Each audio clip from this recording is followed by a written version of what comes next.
gentlemen, boys and girls, children of all ages, welcome to another exciting episode of Bees Cast Live, presented by Fieldwork. Tyler Petersen, what did you think of that brand new introduction video produced by the great Ben Verhoek? It was great, and I actually lied. I have seen that before. You asked me before we started whether I watched Ben's update, and I did, but I said I didn't because I forgot. But I had seen it before. I liked it the first time. I liked it again today. Yeah, it's even better. The more you watch it, the better it gets. So you're going to have to come back every week and watch Bees Cast Live with me and Ballers assistant GM Tyler Petersen as we show you Ben's amazing intro video and then talk about all the comings and goings with the Oakland Ballers. And I'm stalling just for a second because I know it takes people a minute to click and start watching this video because, Tyler, there is an absolute free agency frenzy going on right now. Lots of players being signed, 2 that we've just announced, a 3rd we're about to announce on this here program, and then several more coming up in the next week probably. So a lot is cooking. Tyler, can you describe what free agency is like right now for the Oakland Ballers and the Pioneer Baseball League? It's a lot of being thankful that you have an unlimited minutes plan on the phone because you're constantly on the phone with players, with coaches, with scouts, with agents. We have had 5 signings in the last 5 days, the 3rd of which is getting announced today. And then you're going to have some more get announced over the next week or so. And then we've also probably had another 5 guys tell us they're not signing with us, which is just how it goes. But usually it's 1 out of 10 that we get as a yes. So we kind of went halvesies this week, which was really great for us. And, you know, you're not necessarily trying to sign 20 guys right now.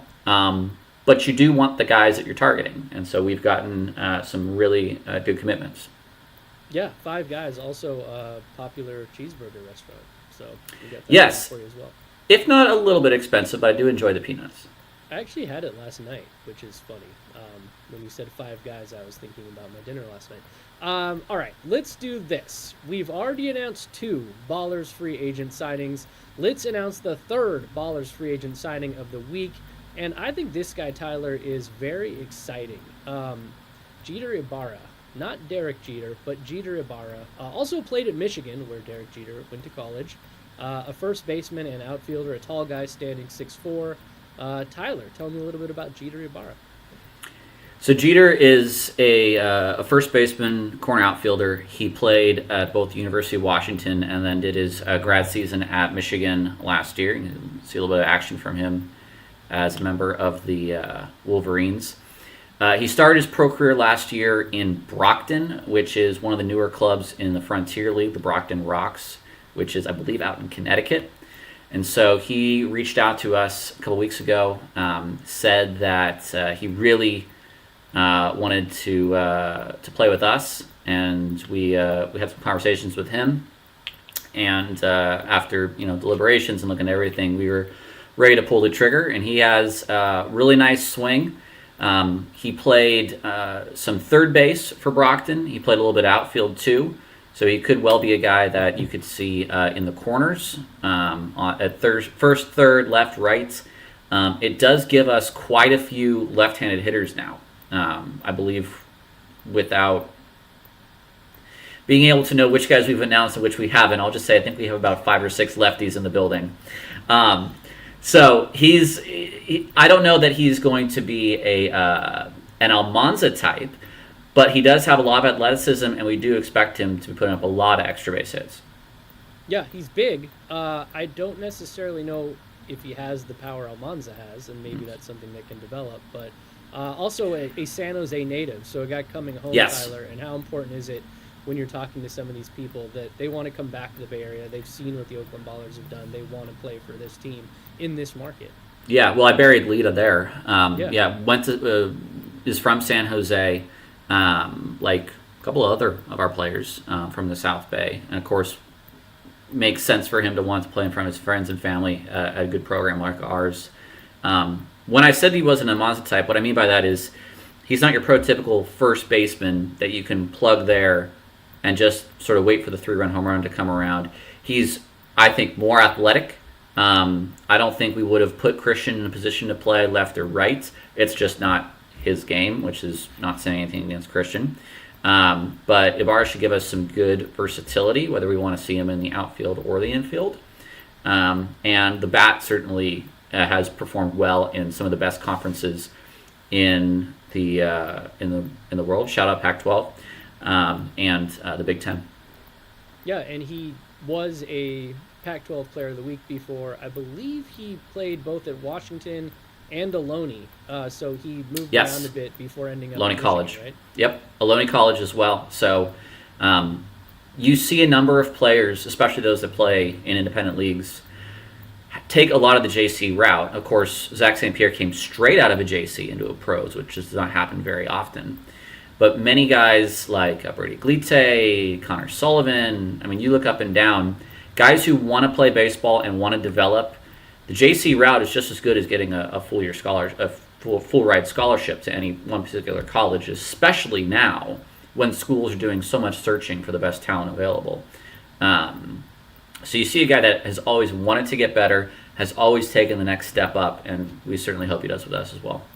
And you see some of the comments coming in welcoming Jeter to the town, and I believe it was Joe Horton that said every Michigan man is perfect, something along those lines. And as we talk more about who we've signed and the changes coming up, maybe we dive in. You mentioned Almanza a couple times there. Christian Almanza has signed with another team. I think we should remind people that coming into this season, what did we have? One returning offensive player? One returning offensive player, pitchers? Tyler Lozano. That's correct. Yeah. So this isn't a typical situation. This is part of what building a Pioneer Baseball League team looks like. You're not going to have typically a ton of returning players. The idea is to elevate and move on a lot of guys, and of course retain who we can. Isai Santos, Berkeley native, back with the Ballers. Nick Leahy just re-signed with the Ballers. TJ McKenzie is re-signed with the Ballers. Gabe Tanner, starting pitcher who went undefeated, signed with the Ballers. So we are re-signing players in addition to adding new players. So just that's why we're having these conversations. It's a fun thing to talk about and see how this roster and this team progresses. But yeah, Almanza moved on to also another American Association team, right? Yeah, Cleburne Railroaders signed both Christian Almanza and Davis Druick. Davis is from Texas, so it's a chance for him to go back home and make that squad. Almanza will, I think, take a path that might be similar to Steven Rivas, who was the big slugger for Rocky Mountain. I like to see him transition over to Texas and how he does there. He should do well. He's very good at hitting the high velocity, and that is the next step for him. There are teams in this league that make it a point to bring back their whole club, and it does lead to success.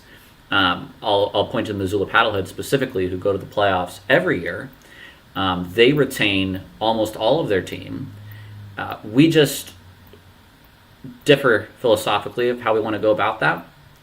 We don't think that just because guys had good years and we want to win that we should bring them back. I think there's a little bit more of an ecosystem here of what is best for each individual player's career, and what is best sometimes is to stay here, to have a shorter, have a buyout which is less than that of an American Association team, where you're in a market where there's already scouts, you're still young, but it makes also sense for guys to potentially try to move up or try to go to Korea or Mexico, whatever it might be, and it's just team to team. I think what we have done so far has worked. Playoffs and championship, I think, is A-okay. 4 guys signed to major league contracts. Pretty good. So we just want to be able to continue that. Yeah, it's an incredible start for a franchise, just the beginning, and obviously we're Should doing everything. I drop my shade case? Is this too much sun on my white face? How's that? Is that better? Now you have like a dot pattern on your face, but it'll do. We'll shift. How about that? There we look at that. That's so much better. Just shift a little bit. This is live. He's cast live. We'll fix this in post. His chair. There will be no post. One player that we have added from the Ogden Raptors, Damian Stone, Fremont native, hit .382, and I believe he had more walks than strikeouts last season in the Pioneer Baseball League. A guy coming home, obviously happy to be here. Tell me a little bit about Damian Stone, our latest addition to the Oakland Ballers. Well, one thing we always say, and James is good about saying this too, is we don't want to get beat in our backyard. We want to be able to scout and source out the best talent available from our local area. And sometimes we miss out. We missed out on Jeter Ibarra. We missed out on Damian Stone. Guys that just fly on the radar. And then, again, we can only have 26 players on the team. So of the hundreds of ball players that are around the Bay Area, we are going to miss out on some of these guys. We are going to bring both these guys into camp now, both Ibarra and Stone. You might be already familiar with Damian Stone if you were with us for our opening week or for our playoff series against the Raptors. He did some good damage. He's a guy at the top of the order who will get on base. He'll score some runs. I would not say, hey, come and hit 382 again with us. I think that'd be a little bit unreasonable for us to say. You see him getting a hit there off Noah Milliken, who was virtually unhittable, so that's a good sign. Yeah, in a playoff game as well. So we are looking for Stone to come in as a left-handed bat, a speedster guy, a guy that you could see, again, at the top of the lineup, setting the table. And it was either him or Kenny Oyama for Ogden last year that was at the top of that lineup. Otherwise, I think he either batted 2 or 9. I don't think Stone ever batted as far down as 9. But we got word from Damian's camp that he wanted to come home and play here, and we certainly want to attract someone like his talent as well.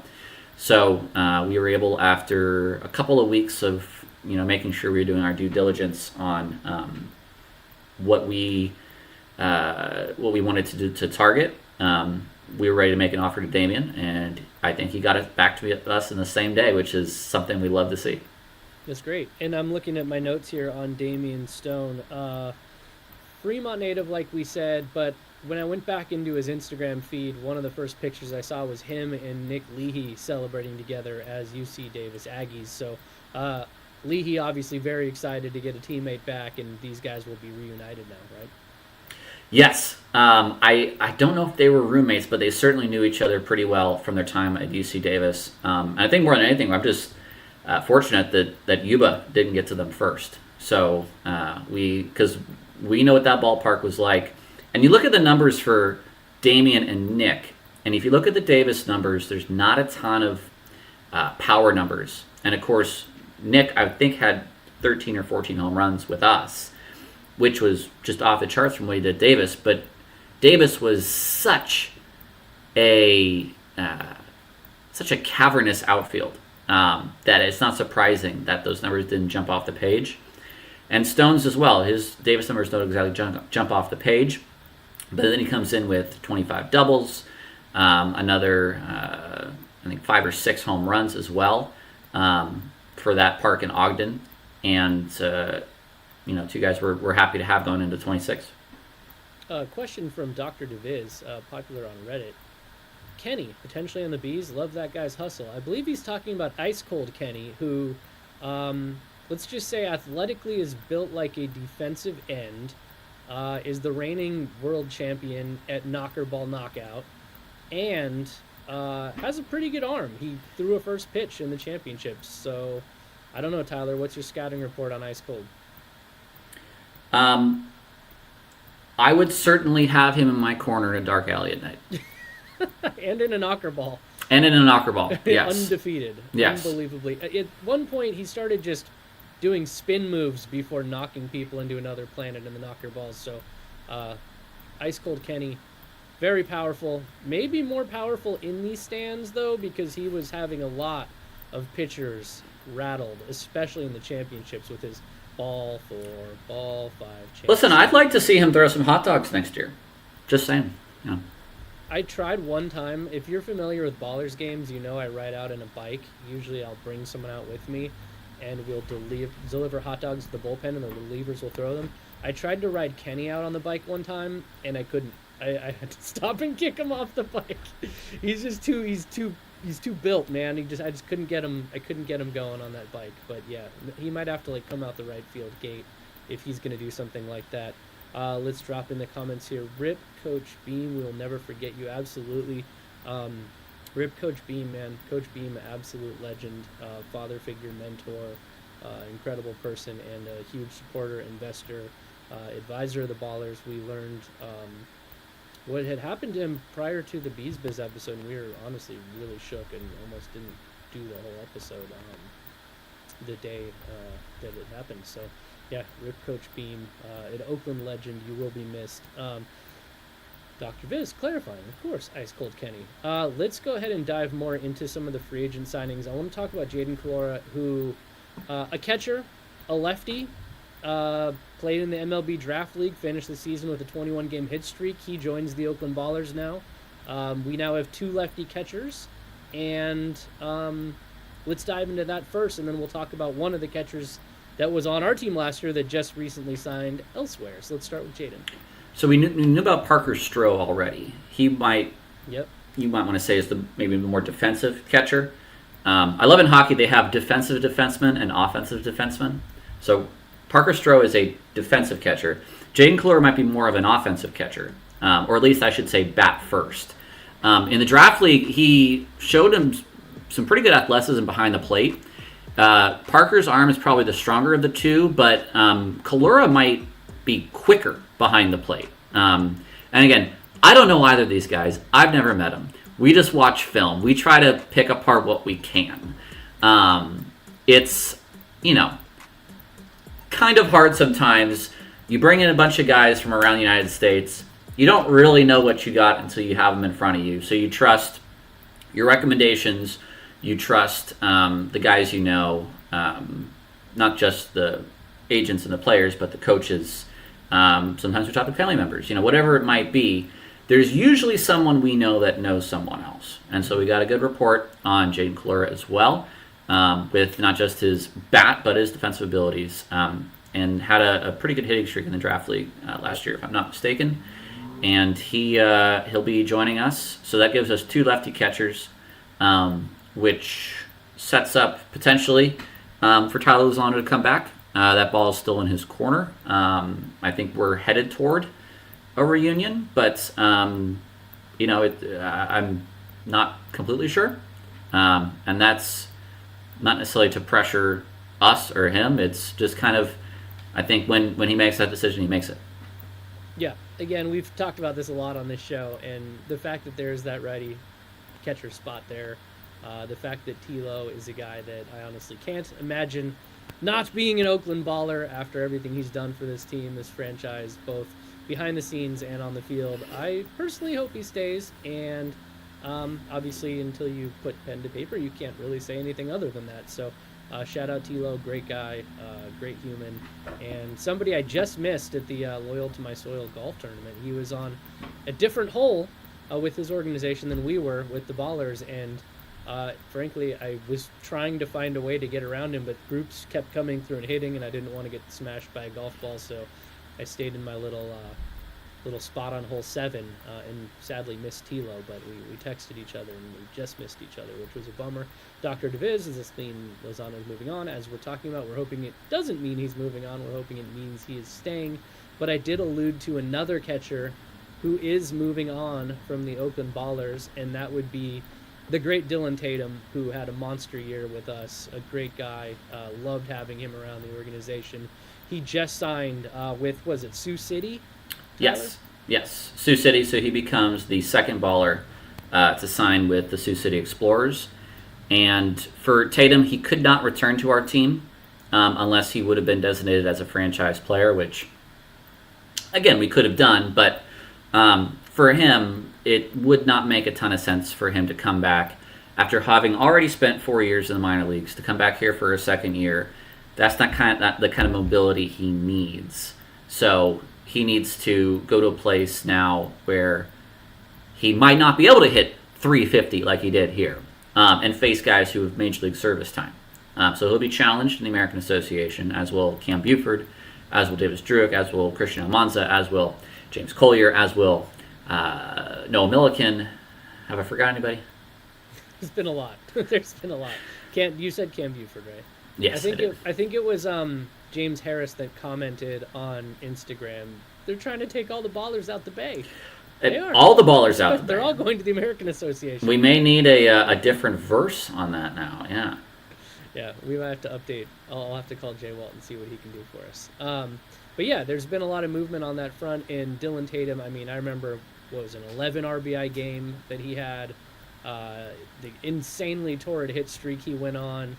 I remember he came off a particularly hot road trip, and I saw him at the ballpark, and literally all I could think to say to him was, "What the hell, man?" Because it's like, what do you say to somebody that is like this locked in and this hot and this on fire? And I know, being around baseball a long time, some people are superstitious, so I didn't even know what to say to the guy because he was that locked in and that hot. And so shout out to Dylan Tatum, who I know a lot of organizations obviously would benefit from having him around, offensively, defensively, just as a human, great guy. Well, see, this is half the battle now, which is I'm still working on Tatum's behalf, as it were. I mean, we still would like to see him go to an organization, as would he, as would Sioux City. It would benefit all of us to see Tatum actually never play there, and instead join a team in December or January.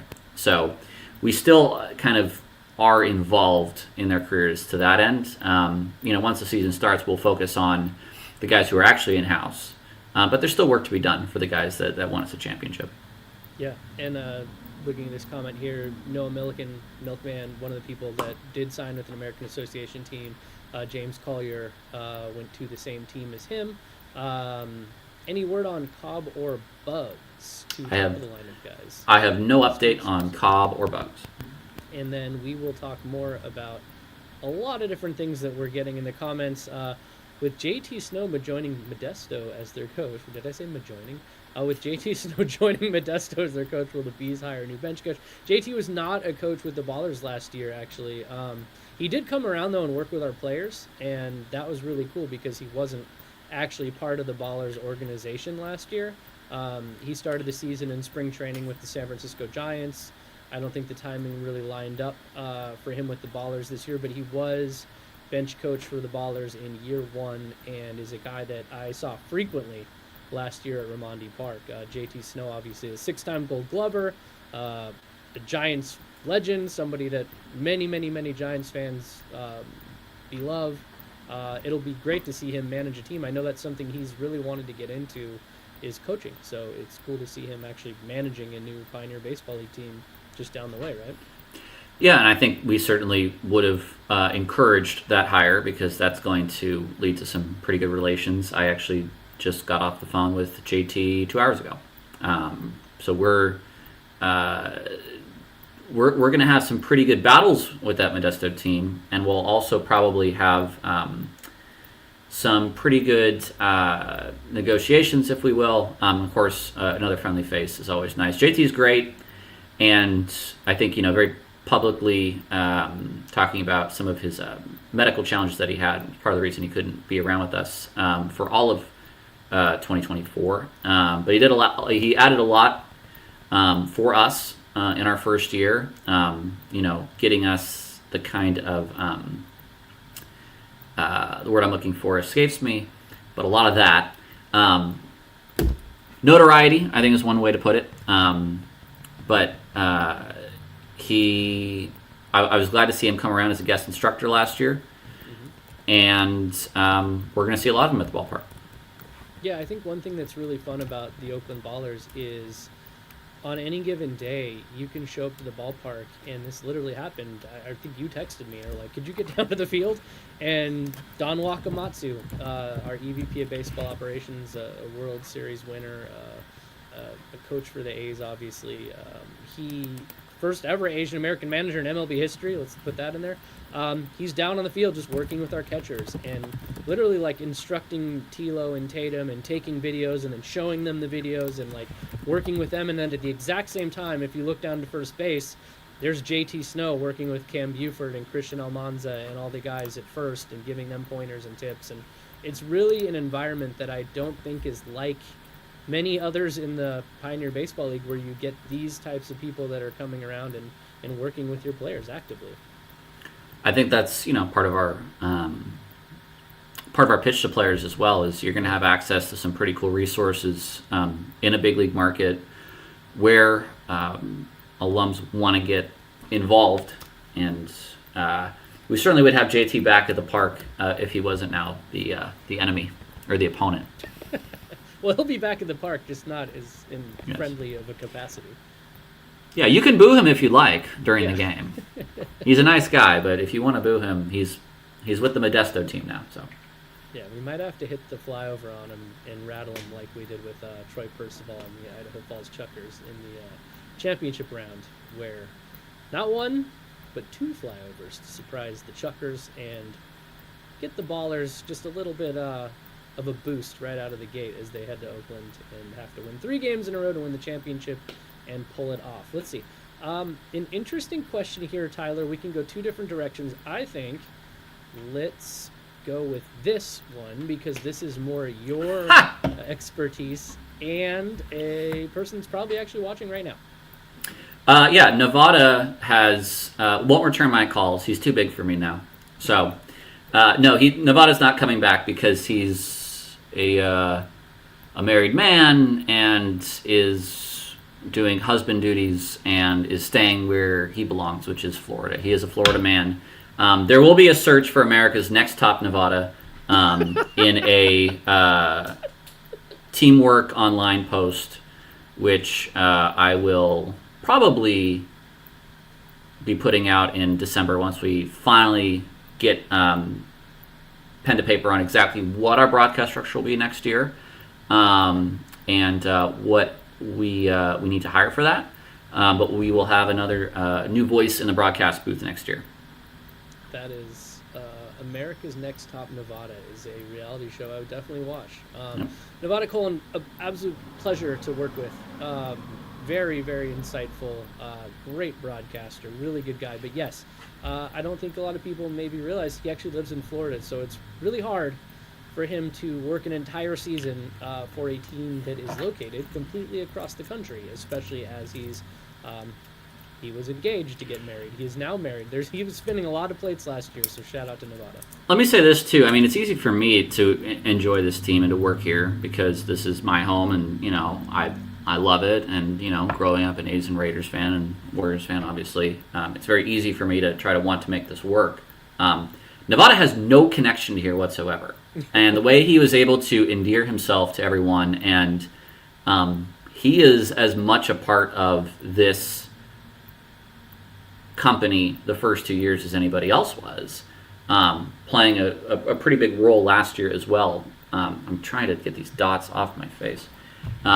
Playing a pretty big role last year as well. So he'll be sorely missed.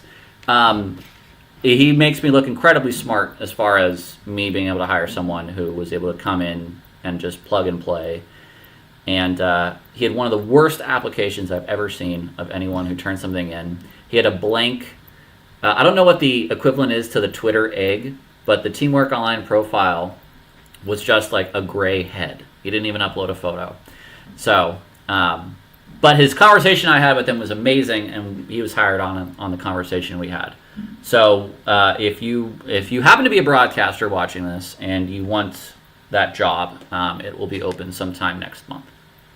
I know that Nevada, I would say, probably doesn't need the picture because he has such an amazing voice, except for that one time in Yuba Sutter when he was sick and lost his voice mid-broadcast, and one of the fans sent him pho up to the broadcast booth. DoorDashed pho, some hot soup for him so that he could survive the broadcast that day. That's one of the most incredible things I've ever really heard coming out of broadcasting. I've never had anyone actively DoorDash food to me in the broadcast booth. I'm not saying people have to next year. Will I enjoy it? Yes. You're often hungry in the broadcast booth, so you can DoorDash stuff. I mean, I steal a hot dog usually. That's how I get myself fed. But I often do not eat before a broadcast just to keep the pipes clear. But if I will not be against. Listen, a fruit platter became a very popular thing to talk about in that 18-inning World Series game. Sometimes there's no extra innings in Pioneer League, but if you want to send some sweet treats up, I encourage you. we actually have run out of time, Tyler, but really quickly before we go, shout out Lou Helmick, who we saw crushing a home run in the first game for the Mumbai Cobras. everyone here loves Lou, just an absolute treasure of a human being, and it was great to see him hit that home run. Yeah, those games are played as part of the Baseball United League, which are all played in Dubai. So Lou, I don't think, has ever actually been to the country of India or Mumbai, but will represent that team in Dubai. A lot of Pioneer League players playing in Baseball United. There's a few former MLB players, but there are also 3 different Pioneer League coaches. So a lot of the PBL's footprint is in the Baseball United world. And if you folks want to check it out, it's like 8 a.m. or 9 a.m. baseball games when you wake up on YouTube. So if you just want to catch a glimpse of Lou, you can. I remember Lou had played baseball on like 5 different continents and spoke 3 different languages. He might be picking up a 4th language in more continents. The man of international mystery. He is a world traveler for sure. Unlike me, who I just stay in this general area and don't speak any other languages. You could pick one. Duolingo, Casey. Duolingo. I tried. You know, I'm terrible at it. I'm sure Babbel will have a Black Friday sale if you want to pick something up. Yeah, I'll sign up for that and try. I'll try something. All right. Well, as you heard Tyler say off the top, 5 players signed. We've announced 3 of them now. It sounds like the next 2 are getting ready to be announced soon. So we'll have plenty more to talk about next week when we do this again. We're trying to do this weekly as possible to continue to update you on everything going on with the comings and goings of the Oakland Ballers. Go for it, Tyler. Wait, I shout out to James Collier, who might be watching this right now, who just texted me. James Collier. Yeah. And Riley, the best dancer on the planet of Earth. Amazing dancer. So, congrats to you, James, on your new deal, and we will miss you. You were amazing to have around. All right, that is it for this live edition of Bees Cast. Thank you for your questions.